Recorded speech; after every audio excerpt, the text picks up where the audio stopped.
श्रोतेहो नमस्ते.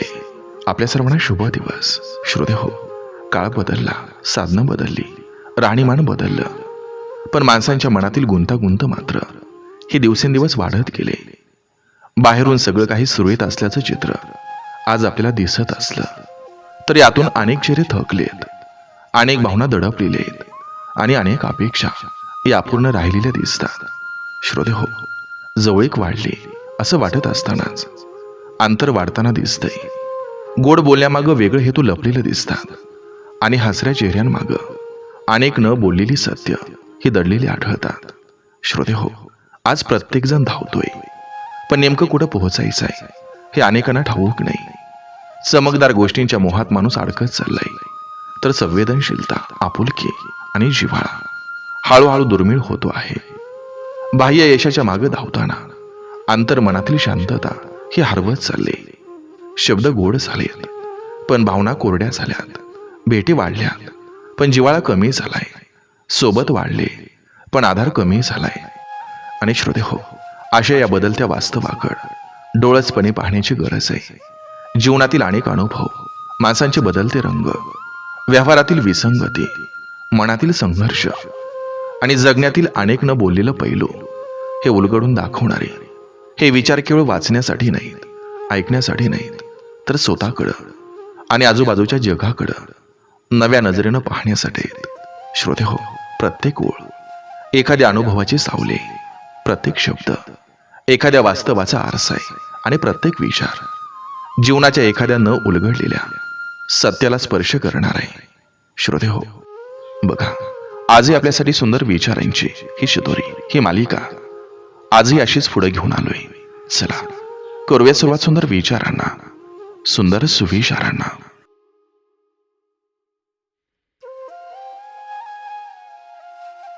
काही लोकांच्या मनात इतकी नकारात्मकता भरलेली असते की त्यांना दुसऱ्याचं चांगलं झालेलं कधीच पाहवत नाही. स्वतःच्या आयुष्यात सुधारणा करण्याऐवजी ते दुसऱ्यांच्या चुका शोधण्यात, टीका करण्यात आणि पाय खेचण्यातच आयुष्य घालवतात. अशा लोकांपासून दूर राहणं हेच मानसिक शांततेचं सर्वात मोठं रहस्य असतं.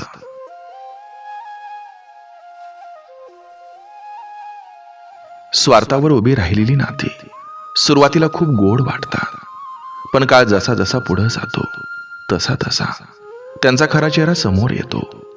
गरज संपली की आपुलकी संपते, उपयोग थांबला की जवळी कमी होते. त्यामुळे नात्यांची संख्या वाढवण्यापेक्षा नात्यामधील प्रामाणिकपणा जपणं अधिक महत्वाचं असतं.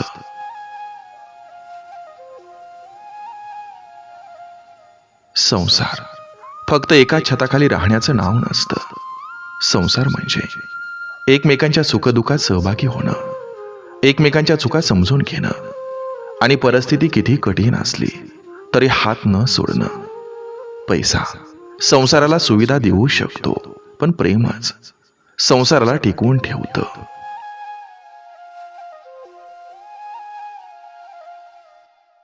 नवरा बायकोचं नातं जपण्यासाठी दोघांनीही जिंकण्याचा हट्ट सोडून नातं जिंकण्याचा प्रयत्न केला पाहिजे. प्रत्येक वादात कोण बरोबर आणि कोण चूक हे सिद्ध करण्यापेक्षा नातं तुटणार नाही याची काळजी घेणं अधिक आवश्यक असतं. कारण शब्दांनी झालेल्या जखमा अनेकदा आयुष्यभर भरून येत नाहीत. रूप, पैसा आणि प्रतिष्ठा यांचा प्रभाव काही काळापुरता असतो, पण चारित्र्याचा प्रभाव आयुष्यभर टिकतो. चारित्र्य ही अशी संपत्ती आहे जी हरवली तर जगातील कोणतीही गोष्ट ती परत मिळवून देऊ शकत नाही. म्हणून व्यक्तिमत्व सुंदर करण्यापेक्षा चारित्र्य सुंदर करण्यावर भर दिला पाहिजे.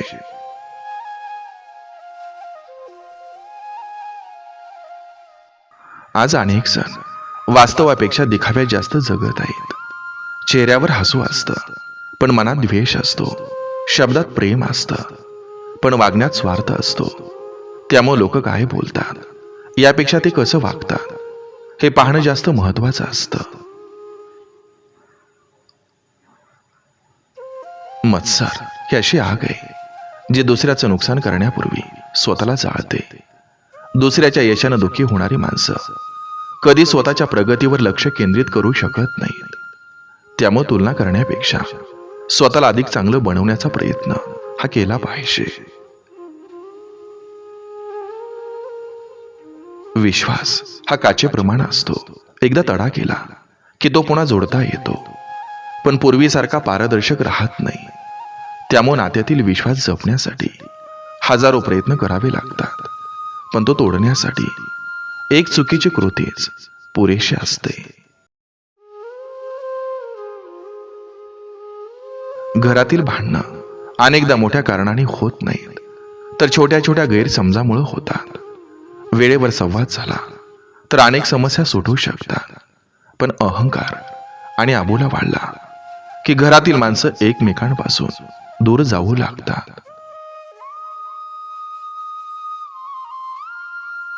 खोटं बोलणारी माणसं काही काळासाठी लोकांना फसवू शकतात, पण कायमचं नाही. कारण सत्याची चाल जरी संथ असली तरी शेवटी तेच विजय मिळवतं. म्हणून क्षणिक फायद्यासाठी खोटेपणाचा आधार घेणं म्हणजे स्वतःच्या विश्वासार्हतेवर घाव घालणं. पैसा आयुष्यात आवश्यक आहे, पण तोच सर्वस्व नाही. पैसा औषधं विकत घेऊ शकतो, पण आरोग्य नाही. पैसा घर विकत घेऊ शकतो, पण घरातील प्रेम नाही. म्हणून पैशासोबत नाती आणि माणुसकी कमावणं हे गरजेचं असतं. माणसाकडे किती पैसा आहे यापेक्षा त्याच्या मनात किती माणुसकी आहे हे जास्त महत्वाचं असतं.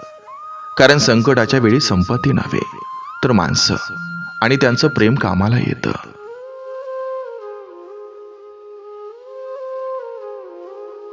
काही लोकांना दुसऱ्यांच्या चुका दाखवण्यातच आनंद मिळतो, पण स्वतःच्या उणिवाकडं पाहण्याची वेळ आली की ते शांत होतात. दुसऱ्यांना दोष देण्यापेक्षा स्वतःला सुधारण्याचा प्रयत्न करणारी माणसं आयुष्यात जास्त पुढे जातात. शिक्षण माणसाला करिअर देतं, पण संस्कार त्याला समाजात सन्मान मिळवून देतात. उच्च शिक्षण असूनही संस्कार नसतील तर माणूस मोठा दिसू शकतो, पण महान होऊ शकत नाही. खरी मैत्री आनंदाच्या क्षणी टाळ्या वाजवत नाही, तर संकटाच्या वेळी खांद्यावर हात ठेवते. आयुष्यात हजारो ओळखी असण्यापेक्षा एक विश्वासू मित्र असणं अधिक मौल्यवान असतं. आई वडिलांचं ऋण शब्दाने फेडता येत नाही. स्वतःच्या सुखाचा त्याग करून मुलांचं भविष्य घडवणाऱ्या त्या दोन व्यक्तींची किंमत अनेकदा उशिरा समजते, पण तेव्हा वेळ निघून गेलेली असते. अहंकार माणसाला इतकं आंधळं करतो की त्याला स्वतःच्या चुका दिसेनाशा होतात. त्यामुळे नाती तोडतात, माणसं दूर जातात आणि शेवटी उरतो तो फक्त एकटेपणा.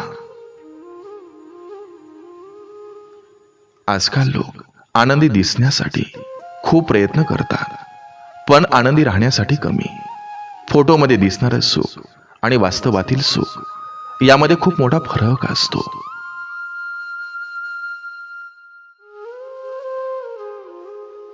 लोभाला शेवट नसतो.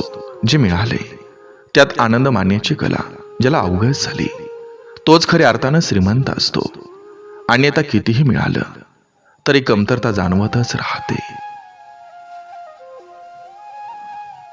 अपेक्षा जितक्या वाढतात तितकी निराशा वाढते, कारण प्रत्येक वेळी आपल्या मनासारखी वागेल असं कधीच नसतं. त्यामुळं अपेक्षेपेक्षा स्वीकार करण्याची सवय लावली तर मन अधिक शांत होतं. माणसाचा स्वभाव हा त्याच्या चेहऱ्यापेक्षा जास्त महत्वाचा असतो, कारण चेहरा काळानुसार बदलतो, पण स्वभाव माणसाची ओळख बनून राहतो.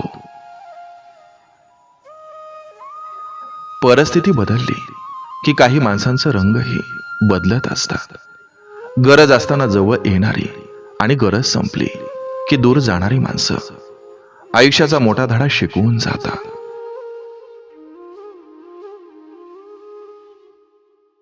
कुटुंब ही फक्त रक्ताची नाती नसतात, तर एकमेकांसाठी जगण्याची भावना असते. जिथं विश्वास, प्रेम आणि आदर असतो तिथंच खऱ्या अर्थानं आनंदी कुटुंब निर्माण होतं.